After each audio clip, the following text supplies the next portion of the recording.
It seems that nations and tribes have always invaded other nations and tribes.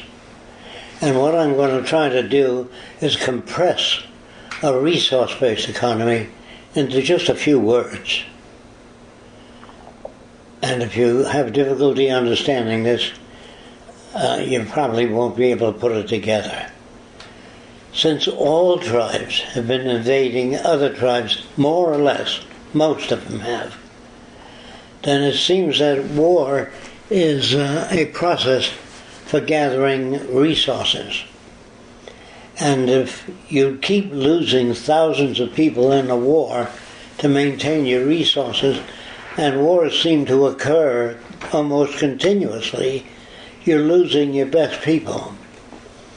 And it would seem to me that nations should not have difficulty grasping the fact that the answer lies in sharing the Earth's resources rather than keep taking away resources from others. And all that the Venus Project proposes is that we share the Earth's resources and give up this idea of war. It's really, in the long run, you still have your kids. Your buildings aren't blown up.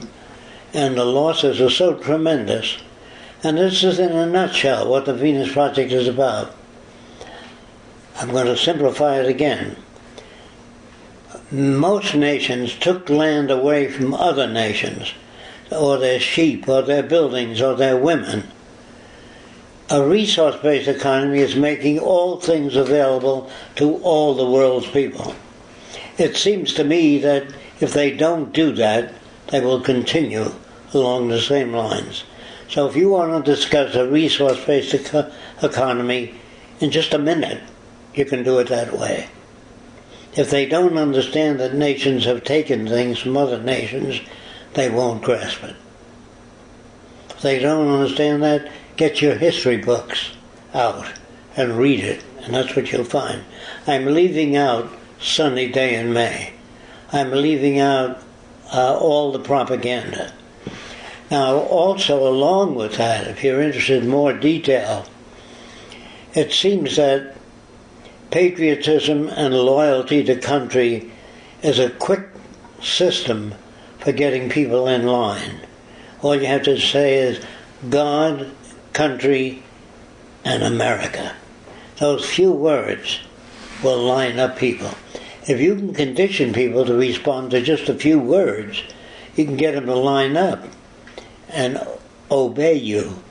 As I see in Dracula films, Count Dracula says, "Obey me." He always says, "Obey me." And that's what nations do. They want their populace to obey them. And the simplest way to do it is to say, God's on our side, or this is the greatest country in the world. A few of those things.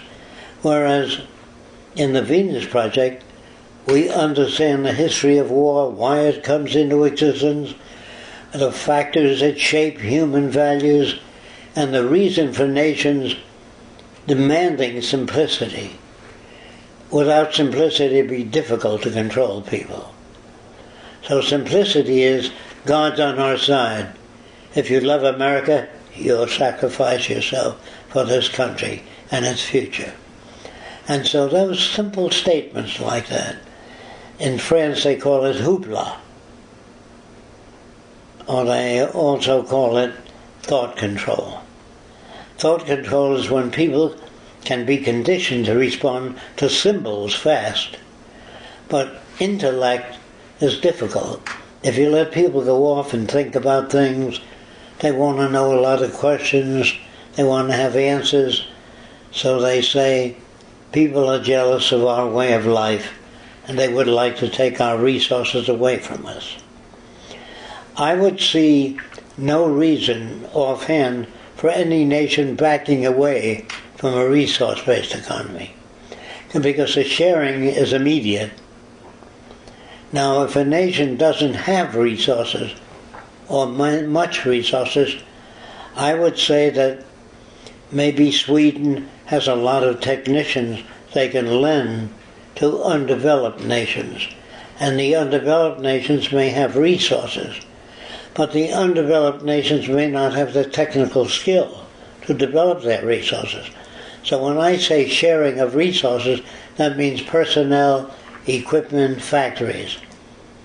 If the United States has most of the world's factories, we would like to distribute factories different places so we don't have to ship stuff great distances. And all I wanted to say is that's essentially what it's about.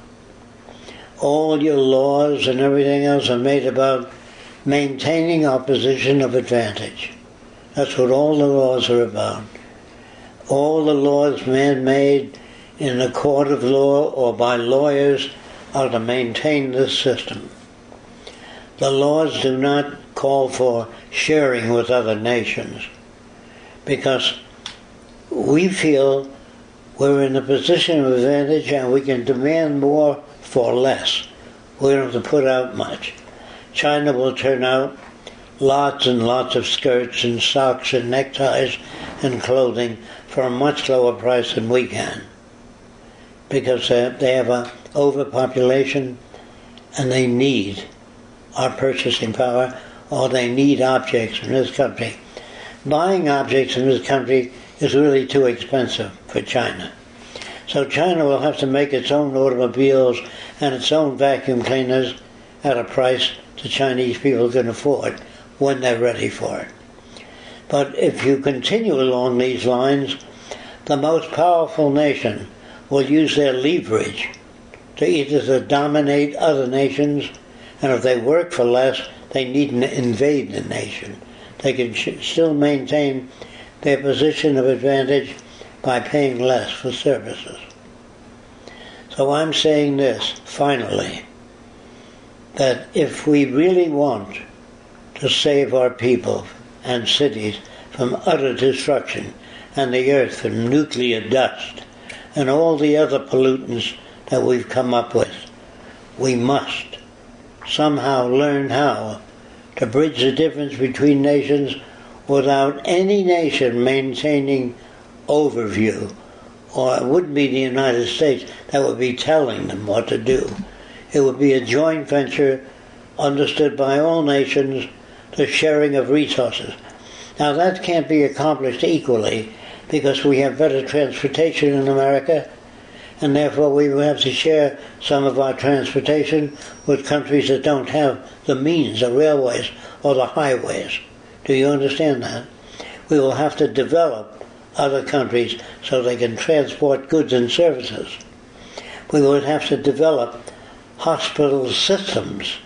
In other words, if you make a hospital system to handle the dominant disorders in different countries, you understand? There are physical disorders in different countries. In America, you have a lot of psychological disorders. In Spain, you might or might not have as many. So your hospitals should be designed for the dominant disorders in the area.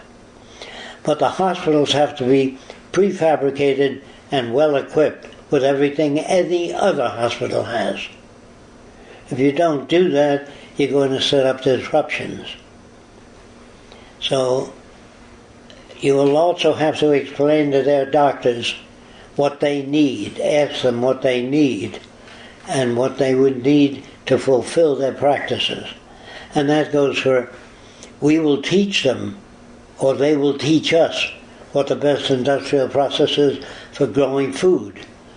Others with a very low crime rate will tell us what they do. So by sharing ideas, we can almost eliminate all crimes if we share resources equally, not some resources for some countries. Now, countries that do not join with us, which there will not be part of that system. And we feel that if they don't want to join us, in time they will be pressed to join us. So when I say that, I mean the standard of living of the countries that join us will be higher than those that do not.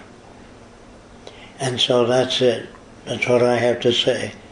Now you can use that to describe a resource-based economy fast. And they say, well, what if somebody wants to invade our country? What do you do if you don't have armies and navies? We don't dispel with armies and navies until we have the basis of a resource-based economy. Because people would like to come here and take everything away if we dissolve our armies and navies. So we have to have many of the number one nations that join us, possibly France, England, Germany, will probably join us because the advantages are enormous. And they have countries will undergo a time of less extravagance, only during the transition. Then we will turn out lots of products and make sure that there's more than enough. So I would imagine that no country would try to invade us if we had the major nations in and we maintain our military until this is worked out. Otherwise, if you just gave up everything, you might be invaded by China or North Korea or some other country. Do you understand that? I don't like the idea of keeping a military, but I don't know how else to deal with it during the transition. And during the transition, there will be prisons, police, because you have to do that until you get stabilized.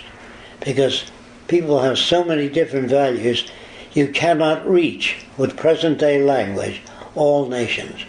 But you might be able to reach them with film, showing them the kind of buildings they live in, water access, access to food, and the concept of the library spread throughout. The library is the easiest way. You can say, although books are available, everybody accepts a library. Then you can say musical instruments are available, cameras are available, lawnmowers are available at the centers of distribution. So you'll have to show them why you're doing that, because you have to pay insurance against theft. Now you also have to pay a fee to have cameras, heat sensors, gas warnings in your house. You pay a company for protection. And when you add up all that money that the middle class and the wealthy have to pay to put bars on their windows, guards, insurance, that's billions of dollars. We can take care of poverty that way. There's no poverty. Now, people that are disadvantaged in the system during the transition will have a somewhat harder time. I can't control that. Once we establish things, the physically ill will be maintained and cared for without filling out any forms. They go right to the center. When they need treatment, they're examined and helped. But they don't fill out forms. The only time you have to wait is during the transition, as we prefabricate hospitals rather than build them. Prefabricate means you can get them up faster. We might even have temporary hospitals inflated, where you inflate a kind of a dome, like 40 feet in diameter, for medical treatment. You know, while the hospitals are being built. I'm not saying that people sit around waiting till we build a hospital. Do you understand? Inflatable structures with steel bands in it, so it only goes up to a certain size. The inflatable structures also have water accommodations, food accommodations, whatever is needed in a hospital. That's a temporary structure during the transition. And during the transition, people that have volunteered will be assigned tasks. If you're a registered nurse, you can assist doctors. But if you're not a nurse, if you're interested, you can assist nurses. They will tell you what to do. Change the bedding. A lot of people can do that, where nurses don't have to use their valuable time changing the bedding.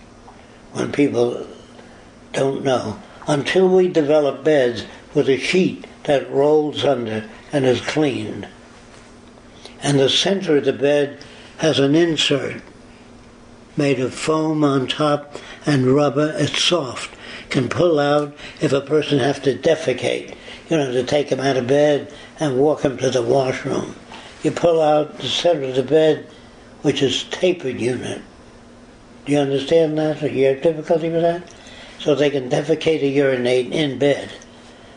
Now the beds, of course, are not present-day type equipment.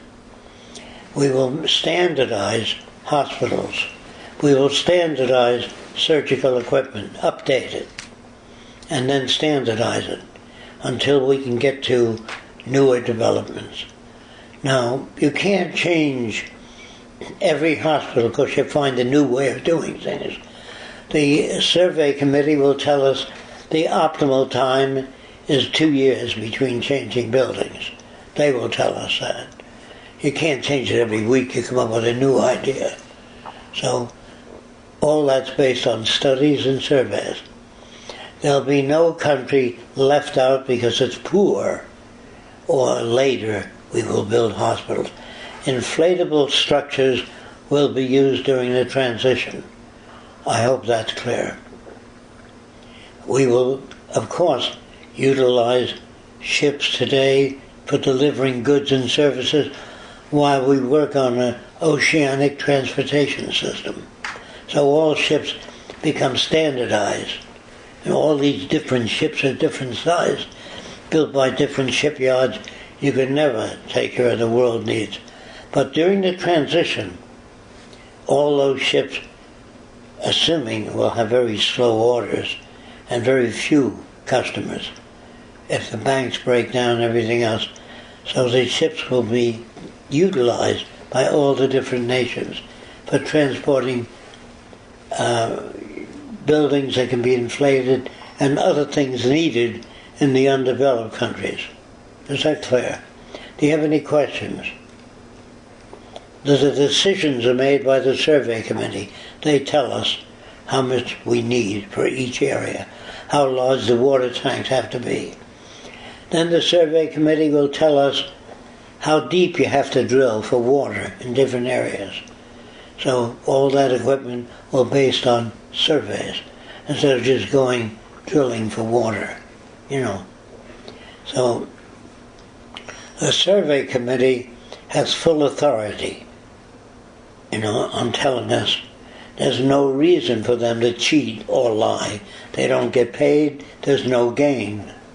Like I can't say, I'll get a hospital built in Venezuela, because all the surgical equipment is made for the use of all people. That's why we do surveys. We do surveys to maintain this equality. Again, during the transition, there will be problems. And that's it, I think. You mentioned that during the transition there'll still be prisons and the military. Will they act different? We'd have to have it. Will they have the same standards as today, or will they be a little different? Well, they'll be uniformly protecting 30 nations or 20, the amount that join us. It will be a kind of an international protection group during the transition. It won't be U.S. Army, the French Army, the German Army. It will be defense system for defending the transition. Is that clear? I don't want American navies and French navies. They will have to be under the coordination of the protection of the new development system. Nobody's going to be shot or unless they try to invade. I can't see why they would invade if the major nations join. They'd have tremendous fear of trying to take over. And they would only want to do that if they're not being fed. So all things like oatmeal and packaged foods will be made available during the transition. They'll be told that we will not have a wide variety of food until the first 3 years. They'd have to bear with it till we get all these things in order. But with airplanes today, we can drop surgical instruments anywhere in the world fast. Do you understand?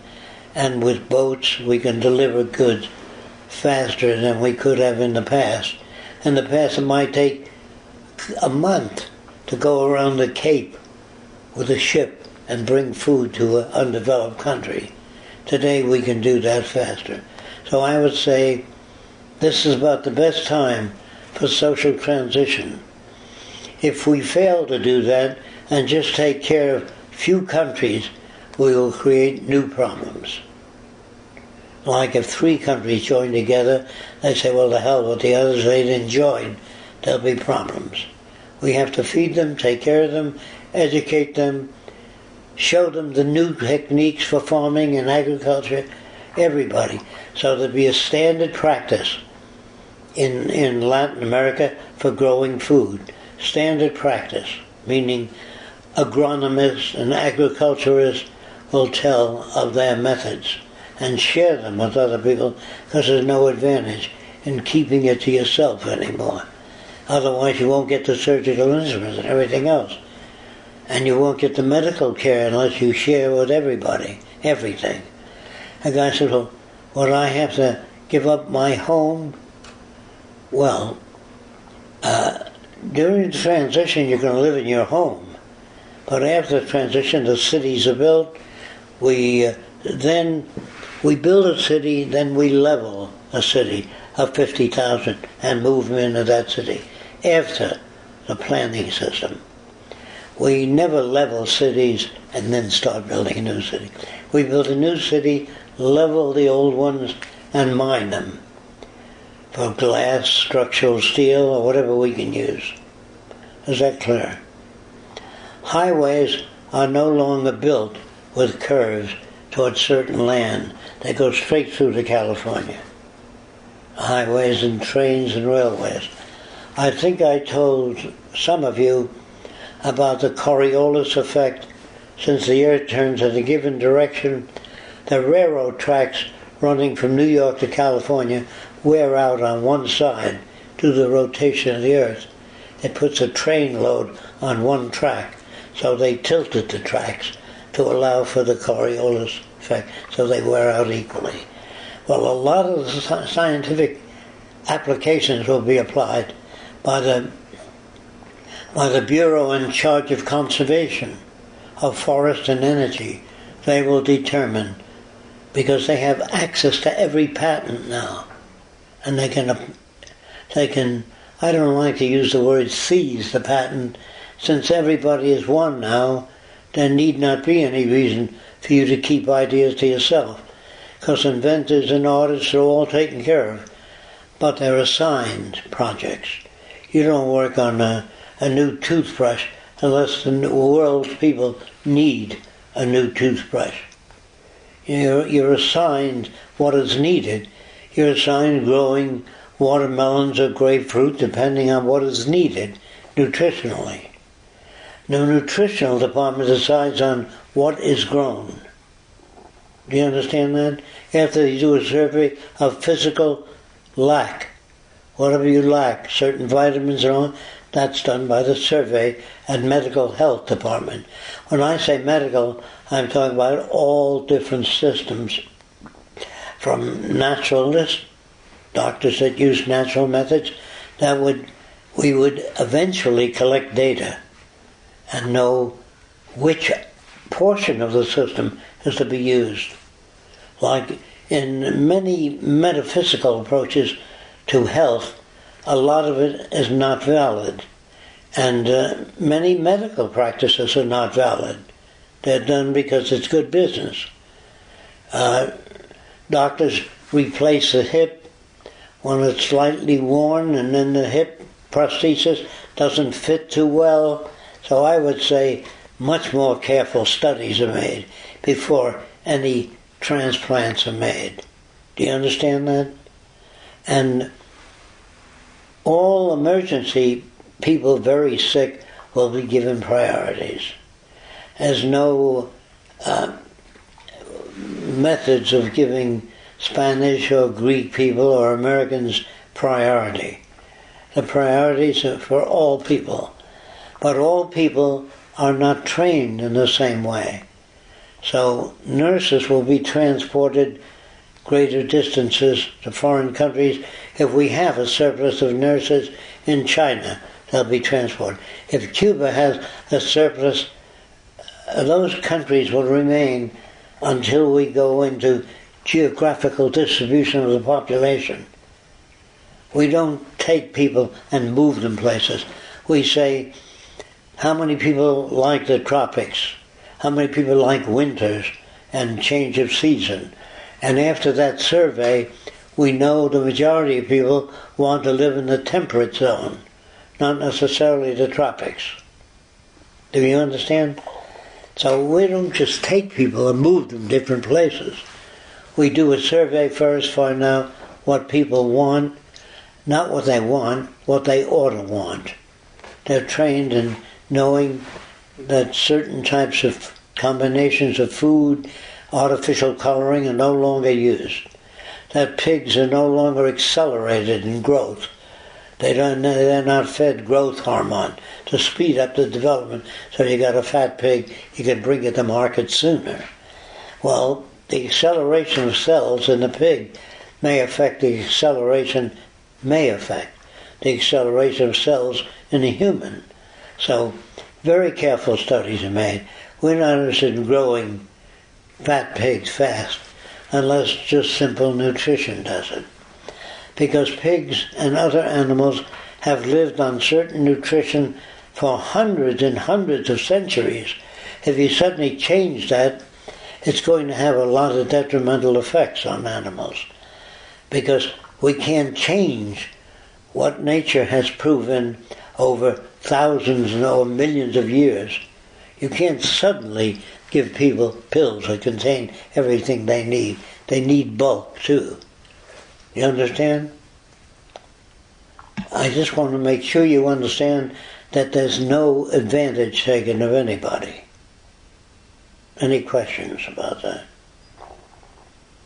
The only reason I mention defense is that some nations will try to take it away because they're having immediate problems. But we will immediate supply whatever we can to all nations. What would go on in prisons? Would there be more education, access to information? Well, there wouldn't be prisons. There'd be like schools where people might be sent to see films on the factors that shape human behavior. Why a person beats another person. Why a person uses physical force. They'll have to attend those films. And then after the films they discuss it. And will it affect everybody? No. But it'll affect enough people. We don't need to affect everybody. We need to affect mainly the survey committee and the people that design the transportation and all that. Those are the major people. Now, anybody can become a major person, but they don't have a higher standard of living. They all have a very high standard of living. They have access. Now, the average person will not access books on the nature of material resources. Certain people will. The average person doesn't care about those things. So you say, well, the average person never access medical history. No, they don't want it. Until they're educated as generalists, then they will access different kinds of books. But during the transition, the books that will be accessed is where to get food, what to do about certain physical disorders, where to go, the things they need now, where they're at now. You can't put books in libraries or DVDs that give them information that they have no idea about. You know, people are not going to look up the history of shape memory alloys. Certain people will, and compile that for others that are into that. But later on, most people will be into most things. But you don't need to do that right away. You do it on the basis of survey. I hope you know what that means. Survey, do you? The survey committee has no axe to grind. They just don't know which trees give out most oxygen, which trees are the most valuable to grow on this soil. They're sent to soil, and we ask them, what is the best thing to grow on that soil? Do they know all the answers? No. They know more of the answers than the average person, that's all. We don't bury animals or people in a graveyard, because if you statistically figure that out, sooner or later the whole earth will be a graveyard if you bury people. And I imagine there must be millions of acres that are devoted to graveyards. And I believe that everybody wants to survive, but they're not well enough informed. They still think the Jews, for example, are not allowed to have their bodies autopsied. Did you know that? You have to bury the guy whole, because when he gets to heaven he might have a missing part if you transfer the organs. As long as it's his foreskin, they'll be all right. The foreskin? Oh, God will take care of that. In other words, here you're dealing with some cannibals, and you're dealing with poorly informed people and misinformed people, and so that's why you can't have equal participation. If a person said to me, I want equal participation, I says, report to surgery in the morning, you can do an operation on the brain. Well, I don't know anything. Then you can't have equal participation. Do you know what I mean? If a person says to me, will we have equal participation in the new society? Well, you can work on a new design of an airplane. Do you know how? No. How can you have equal participation?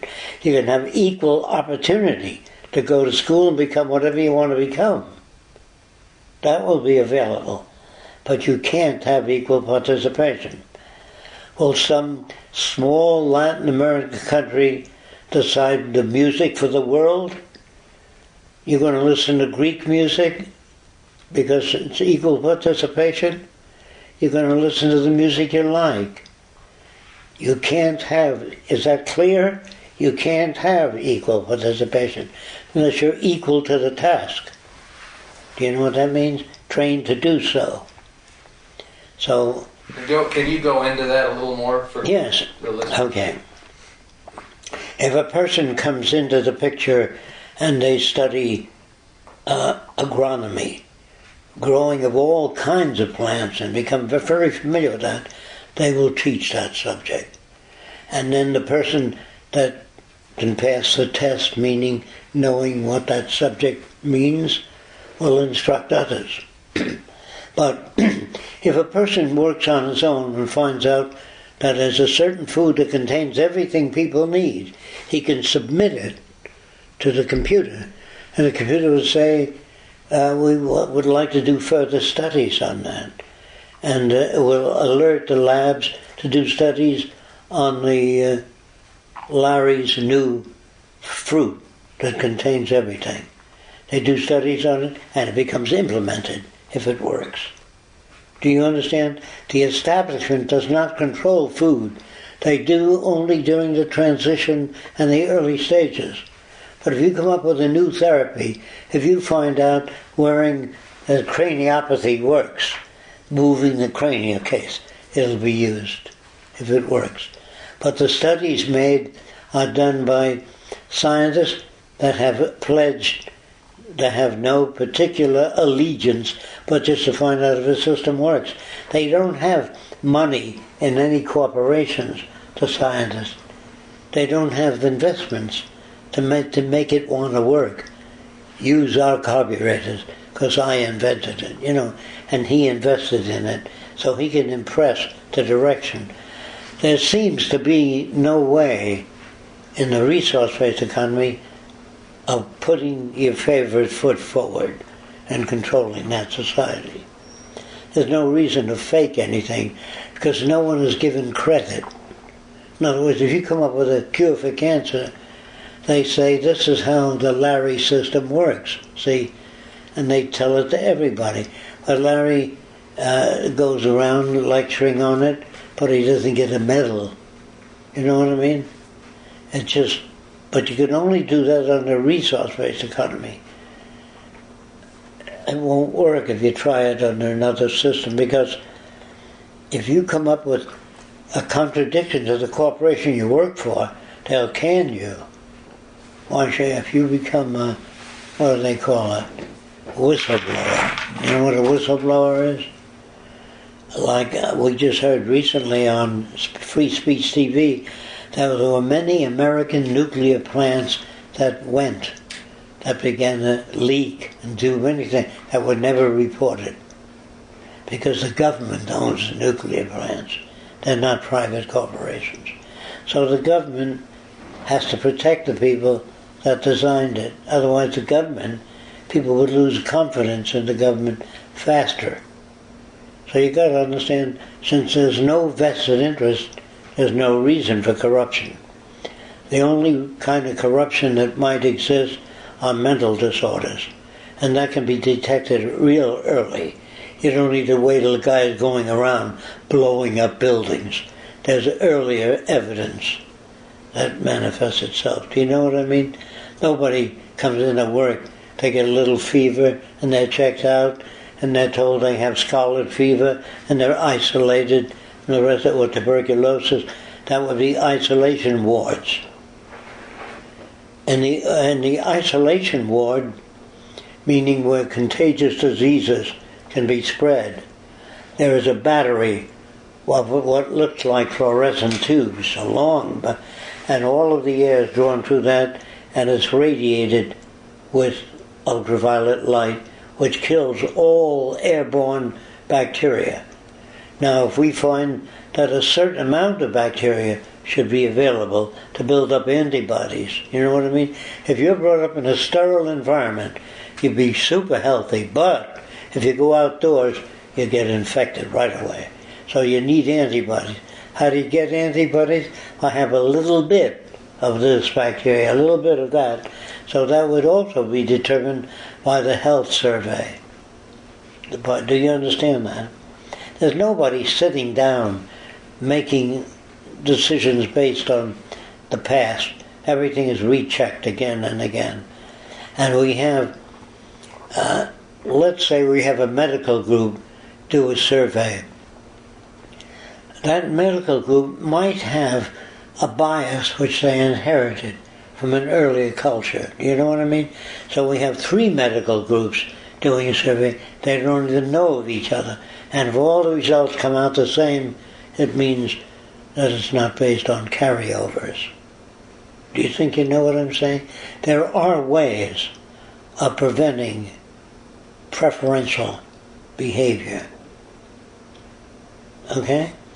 Now, if one kid seems to learn faster than other kids, he becomes an aid in teaching other kids in his class. You know what I mean?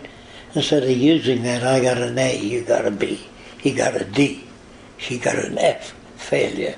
See, that's not good. That produces attitudes in people. But if you've got a very excellent sense of balance, but your heart is not as strong, we are interested in the genetics that gives you a sense of balance. You know what I mean? So genetic engineering will not be used to grossly change people. Only if certain things are lacking in your body and you can't, say as you get older today, you lose your memory. You can't recall everything you could years ago. So if a guy finds out that genetic splicing will improve that, they test it on animals and give them a memory test, going through a maze or whatever it is. And if there's a high correlation and it's not fully tested, we say you're losing your memory, we can use this now, it'll help you. We don't know the final results. So you will always volunteer or reject it.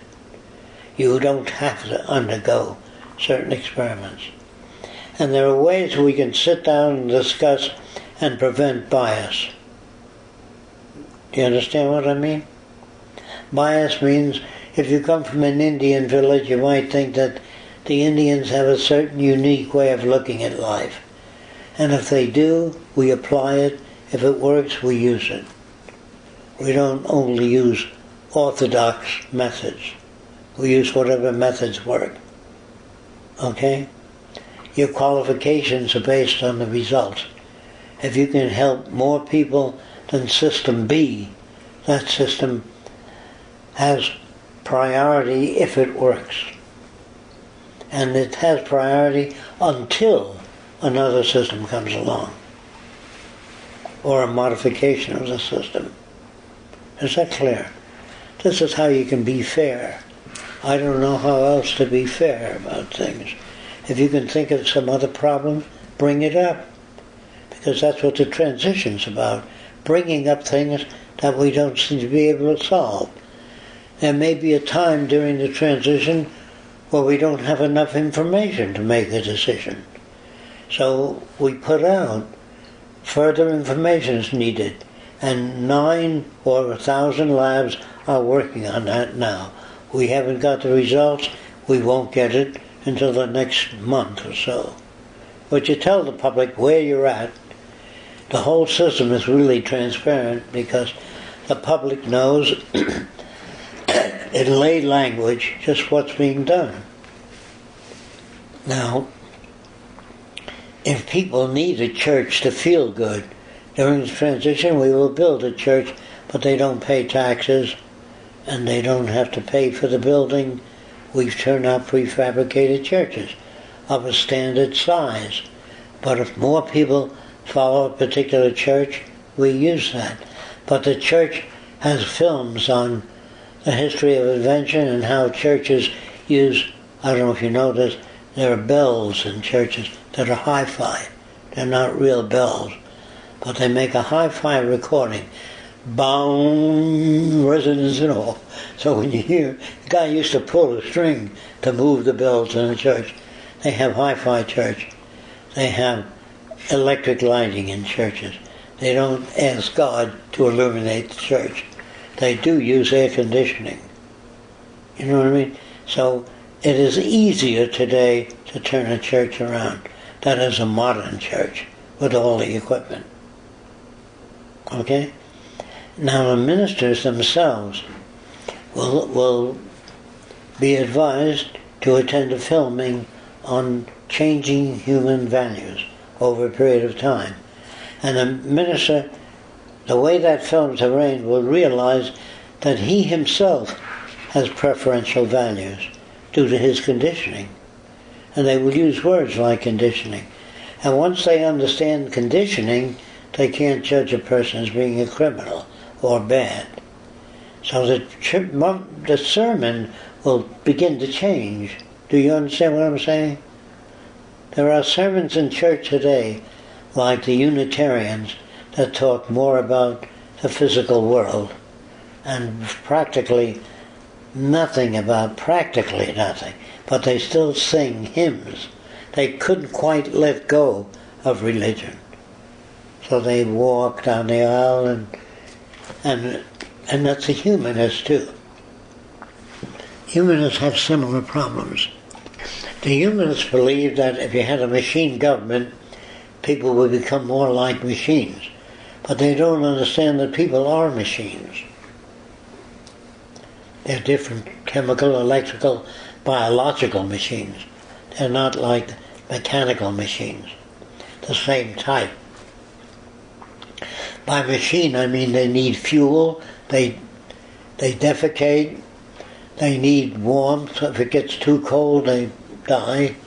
If it gets too hot, they die. Heat stroke. So we have to engineer the world to take care of those differences.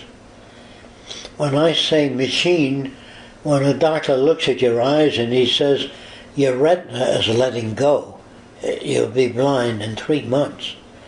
He looks at the degree of damage, which he's been told, if it's this, that will happen. If it's that, this will happen. He isn't born that way. An ophthalmologist isn't born looking in your eyes, knowing what's wrong. He's trained to do that. Or educated, if you want to use the word. They don't like the word trained, because who's doing the training? You know, that bothers people. So you can say in the future, people will have much more detail to work with, many more options. Use that kind of language. Instead of saying, we will condition people to be kind. Well, who the hell are you to condition people to be kind? So when they say, Who will do the conditioning? You. Well, I'm not qualified. Then somebody that is will. Always point to the guy that raises the question. Who will decide what the electrical output? You. So I don't know anything about it, then you won't decide that. Just do it that way. It's easier. You don't need to argue with people. What if I don't want to live in your cities? It's better for us if you don't. We have more houses available. Sure can. You don't need to fight with people. You know, what if I don't want to eat your health food? You can eat anything you want to eat. But if you get sick, we'll help you. Just this way you can go when you get sick. If you get sick. And if he doesn't get sick, he's stronger than ever. We say, what do you eat? We want to tell people about it. We have no reason to hurt anybody. Do you understand those things? If you don't, you question them. Any questions? Okay. And if a person says, I still don't like the Venus Project, say, please, what is it that you don't like about it? And try to answer them. Sometimes if you say, I used to think the same way you did, that helps. Because people like identification. They don't like you to be superior, have all the answers. What are you, a human encyclopedia? They resent that. Who the hell are you to tell me what to do? They find that certain exposure to the sun produces skin cancer on people that are very white, not people that have a lot of melanin. It doesn't produce as much cancer. So they tell you how much sun you can take. Only through surveys. There's no other way to tell. How come a company guarantees a tire that'll last so long? They run it on a concrete wheel for weeks, and then it's worn out in 4 years. So they guarantee it for 4 years. How do you think they formulate this is guaranteed for 4 years? They must do something to test it. And how, in your car it says, have your oil checked every 3 months or whatever it is. How do they know that? By wear and tear of the engine. Always survey. And there are some people that can guess from other machines how long a machine might last. But they couldn't do that 20 years later because there's new metals devised, new lubricants. So your old methods of guesstimating, you know what I mean by guesstimate? Guessing, roughly. You can say a horse lives about 15 years average. Yes, but in the future, a horse might live 35 years. So the way you guess within that culture is not bad. When an American Indian sees a very dark cloud, he might say, bad wind comes soon. They do say things like that. Or the bad wind will kill our people because they haven't been good Indians. I don't know what else. They can add all kinds of crap to it. So we have to be able to filter what we hear to what is referent. And if we hear something that's strange, we ask a person, can you verify that? Or do you know where we can go to verify it? Because we want to keep from being a society that says it'll never fly. The only way to keep that is to keep an open system. So there's no real authority that can stop you from making a new type of food or growing something new. Does that make sense? Because the history of the authority is not very good statistically. Scientists are very bad at predicting the future. Did you know that? Not the future of technology, the future world. And politicians are totally incapable of doing that. Okay, see if you can find segments of this you can use. And I hope it verifies the fact that there's no real control group. There is a monitoring group. Well, do they monitor people? Only health and vision and dentures, and tooth decay. They monitor that. They monitor the strength of your fingernails, but they don't monitor you as a person. They understand that you studied music, art, and poetry. They understand that, but they don't monitor you and say, you shouldn't do this. They don't use the word shouldn't. They say, we used to use this system, now we use this because it works 5 times better. And if you want to call that monitoring, you've got to be very careful of the words you use. When you use the word monitoring, there's somebody looking at you, making a judgment. And you don't want that. You want to verify things as best you can. And if you find our methods of verification are insufficient, bring it up. And we'll show you why we choose that and why we don't. And most Hollywood people that believe in a better world do believe in free will. And they do believe in ethics. That it's within people to be good. All you have to do is bring it out. That we possess a great more knowledge than people think. But if you meditate and clear your mind of all the rubbish, if you were able to do that, clear your mind, you'd fall over. Because you couldn't sit up. If you could stop thinking about everything and just open up, clear your mind of all the rubbish of the system, you fall over. Nobody can do that. Even if you clear your mind, you're thinking of clearing your mind. You know what I mean? So you can't do those things. But if people believe they're doing those things, I feel very good now that I've meditated. Fine. You say, what are you going to do with a guy that says, I sleep very well after I chop their head off? People that made trouble in my land, that try to tell me there's one God. I chopped his head off, I slept very well, because I did something good. To them, that was good. You have to say, what do you do about people that have different concepts of good, because they were misinformed? I said, well, they ought to think it out. Then you have to go back again and show them what think it out means. I'd like you to look up in the dictionary the translation of the word ethics.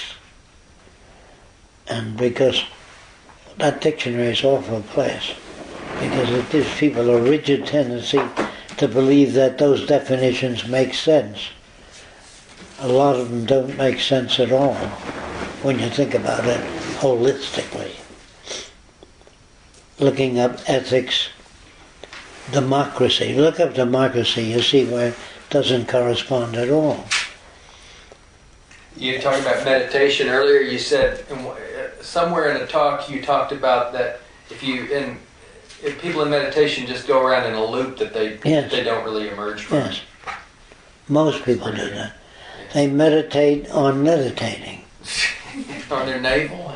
Yeah. They can't meditate on shape memory alloys. They can't meditate on growing more food. Just say a guy who believes in tuning in with nature, say, what's the best food we can eat? First, if he says, I'm a health food analyst and I follow the teachings of Dr. Gordon, well, then he's already contaminated. But can you tell us in your meditation with God, when you talk to God, how to cure cancer or how to stop wars? Ask God. There are people tell me they talk to God every day. And I talk to my deceased brother. You ever hear that guy say? Well, ask the deceased brother, well, everybody is naked in heaven. He said, of course not. Do they wear arrow shirts? What do they wear? Maximum pajamas? Are they naked? And if they wear clothing, is it a white robe? Is it made of fabric or something new? Ask them about that. And ask them if they have to eat anything in heaven. Now that they're in heaven, do you have to cook and eat? Do you defecate? Is your asshole useless? If you don't eat, do you have teeth out there? Ask them all those questions. Yeah, we still eat. Who does the cooking? Oh, some of the angels. Yeah. Where do they get the food from? Oh, there's people working in agriculture that were formerly farmers. See? Or does God make all the food appear? Then you don't need to chew it. It's already pre-chewed. Well, what the hell? I would ask so many questions if I went to heaven. That'd be great. Or hell. You could kick right out. Well, there was some Twain. play, no, none other than Mark Twain. Was a famous president confers with God.